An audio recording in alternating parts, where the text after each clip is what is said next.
اسمي صفاء الهاشم، نائب في مجلس الأمة الكويتي. تقدمت باقتراح لا يتم صرف أي أدوية إلى الوافدين في المستشفيات. ليش يوم ما ارتفعت رسوم الوافدين الصحية عليهم خلت الممرات؟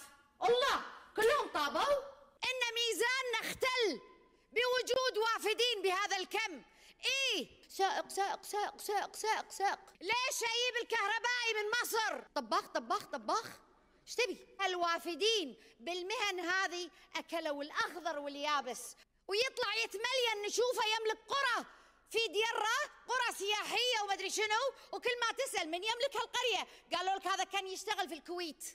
هاي ليش قاعدين عندنا بالديرة وما ناخذ عليهم رسوم؟ واكررها، ناخذ على الهواء اللي يتنفسونه. شنو اخواننا؟ شو اسوي فيهم انا اخواننا؟ والنعم فيهم، احنا ما قلنا بنطردهم. مساء حضرتك تقولين نجيب سباك من مصر، ليش احتاج السباك من مصر؟ قلت لها انا ما ابي سباك من مصر. لا ما راح تجيبين سباكين من مصر. بدل ما اجيب اعداد الوافدين ومثل ما قالت لي اجيب سباك من مصر، لا ما احتاج.